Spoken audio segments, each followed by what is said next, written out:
कहानी की हर पंक्ति शब्द शब्द थे मेरे पापा। मेरी कहानी की हर पंक्ति शब्द शब्द थे मेरे पापा। मेरी हिम्मत, मेरा जज्बा, मेरा कद थे मेरे पापा। मां भगवती सरस्वती को प्रणाम करता हूं और ये मानता हूं मैं, यदि आने वाली पीढ़ी बच्चों के अंदर उनके पिता, उनके परिवार का दिया हुआ संस्कार झलक उठे तो यह देश भारत फिर से भारत बन जाए। आज मैं अपने पिता के बारे में कुछ भी नहीं बोलूंगा, क्योंकि आज मेरे पिता मेरे अंदर से बोलेंगे।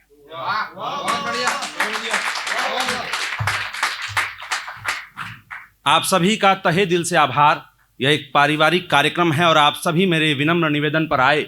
मुझे अपनी ही कविता की एक पंक्ति याद आती है कि कभी रामचरितमानस की यह पावन चौपाई बन जाती, सूर कबीरा गुरु नानक कभी मीराबाई बन जाती।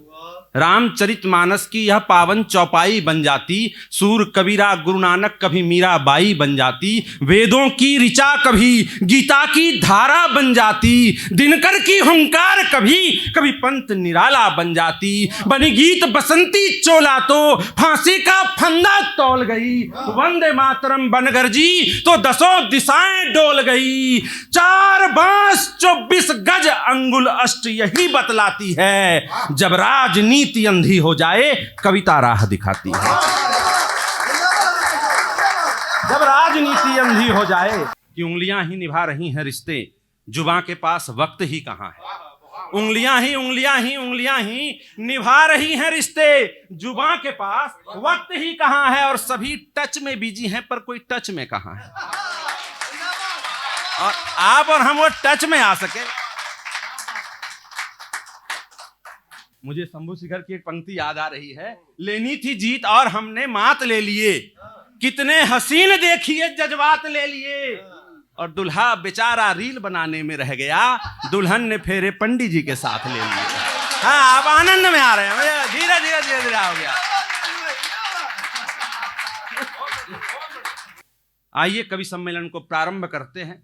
समय की अपनी मर्यादा है। माँ भगवती सरस्वती की आराधना करते हैं कि हे माँ भगवती सरस्वती आओ माँ, इस मंच को अपने गोद का आलिंगन दो, ताकि यहाँ बैठे एक एक कलमकार अपने कर्तव्य का निर्वहन कर सके। समाज के लिए, राष्ट्र के लिए किस प्रकार चेहरों से मुस्कुराहट जा रही है, कैसे मुस्कुराहट लाया जा सके, कैसे संवेदना लाई जा सके। मुझे महाप्राण निराला की 4 पंक्तियां याद आती हैं। मैं उस 4 पंक्ति के साथ पहले कवि को आपके बीच ठहाकों के लिए आमंत्रित कर रहा हूं कि नवगति नवलय ताल छंद नव, नवल कंठ नव जलद मंद्र रव, नव नभ के नव विहग वृंद को, नव पर नव स्वर दे वरदे वीणा वादिनी वरदे। हे माँ भगवती, मैं पहले कलमकार को आपके बीच आमंत्रित कर रहा हूं जो इसी पटियाला की माटी का होता है, और पटियाला पटियाला को कैसे सुनता है आपकी घनघोर तालियां बताएगी। मैं आमंत्रित कर रहा हूं सरदार अमृतपाल कॉफी को आपकी घनघोर जोरदार तालियों के बीच।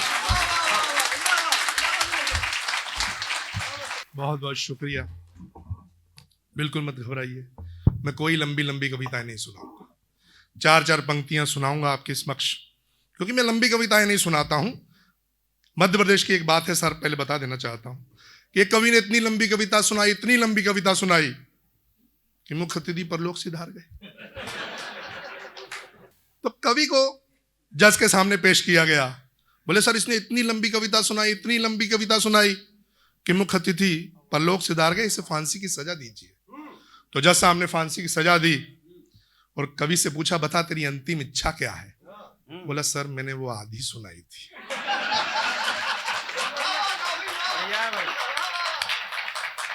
आधी मैं आपको अभी सुनाना चाहता हूं। चलिए, मंच को प्रणाम करता हूं, आपकी पावन उपस्थिति को प्रणाम करता हूं, और सबसे बड़ी बात है आपके धैर्य को प्रणाम करता हूं। एक साथ इतने इतने कवियों को सुन रहे हैं।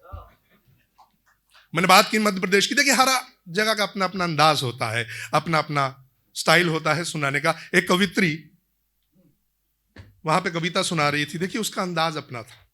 कैसे सुना रही थी कि प्राणों से प्यारी हूं मैं, कि प्राणों से प्यारी हूं मैं, प्राणों से निहारी हूं, इस प्राणों की प्यारी के लिए प्राणों की आहुति आप दीजिए।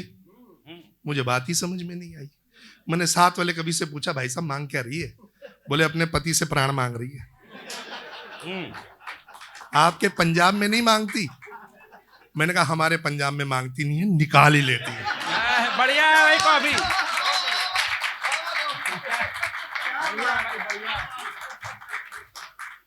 आज दिनेश भाई एक बात बताना भूल गए, मैं बता देना चाहता हूं कि एक पत्नी ने अपने पति से पूछा कि मरने के बाद तो आपको 72 हूरें मिलेंगी, हमें क्या मिलेगा?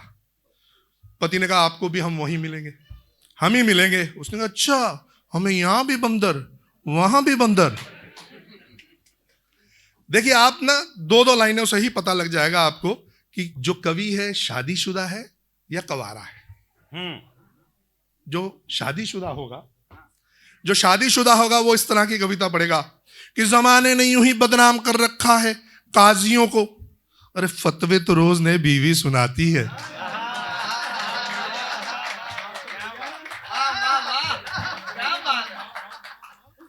कि जमाने ने यूं ही बदनाम कर रखा है काजियों को, फतवे तो रोज नए बीवी सुनाती है।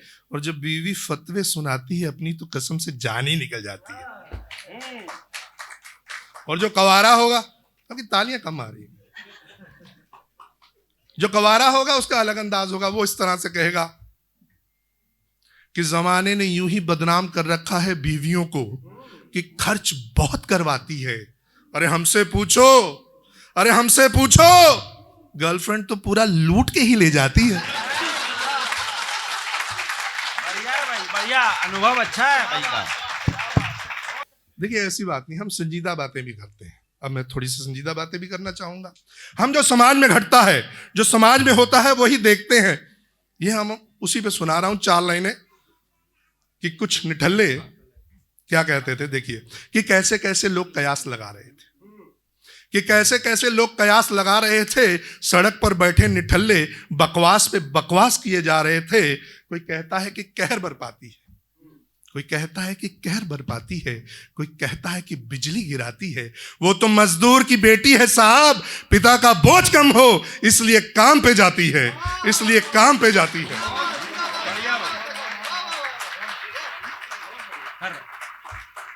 अभी 26 जनवरी गया तो इन्होंने मुझसे कल कहा कि 26 जनवरी गया है तो एक शहीद पे कविता लिखना। इसने मुझसे कहा, मैंने कहा ठीक है जी लिख दूंगा। सुबह 10 बजे कल फोन आया था कि एक शहीद पे कविता जरूर लिखना। मैंने कहा ठीक है लिख दूंगा भाई। फिर 2 बजे फोन आया, तूने शहीद पे कविता लिख दी? मैंने कहा नहीं अभी नहीं लिखी, लिख दूंगा। फिर 6 बजे फोन किया, तूने शहीद पे कविता लिख दी? मैंने कहा भाई अभी नहीं लिखी। 11 बजे रात को फोन करके साहब मुझसे पूछ रहे हैं कि तू क्या कर रहा है। और मैंने कहा तुम्हें क्यों बताऊं कि मैं क्या कर रहा हूं। वही बात है कि टचिंग में लगा रहता आपने। और इसने मुझे कहा कि शहीद पे कविता लिख दी? मैंने कहा नहीं लिखी। बोले शहीद पे अभी तक कविता नहीं लिखी, सरदार दिमाग का इस्तेमाल कर। मैंने कहा क्या कह रहा है? कहता सरदार दिमाग का इस्तेमाल कर। मैंने कहा क्या कह रहा है? सरदार दिमाग का इस्तेमाल कर। मैंने कहा सरदार भी कभी दिमाग का इस्तेमाल करते हैं? वो दिल से सोचते हैं इसलिए दिलदार हैं। और मैं चाहता हूं इस मामले में पूरा विश्व सरदार हो जाए। और सरदार शहीदों पे कविताएं नहीं लिखते, सरदार शहीद होते हैं, फिर जमाना उन पे कविताएं लिखा करता है।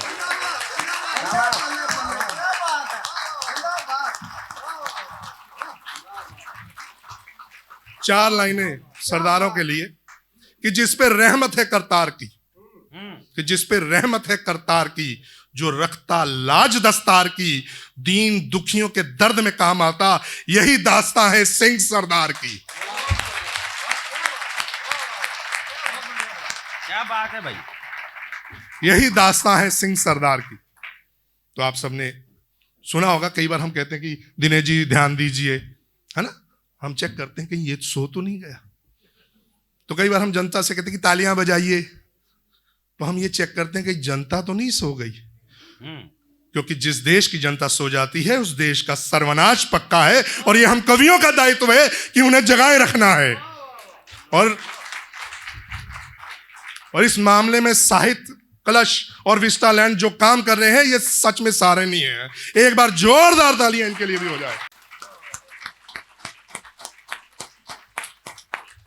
और मुझे उम्मीद है कि इस तरह के कार्यक्रम आगे होते रहेंगे। देखिए मुझे बहुत कम समय मिला, बोलने के लिए, क्योंकि बाहर से अतिथि कवि आए हैं और मुझे बोलना है।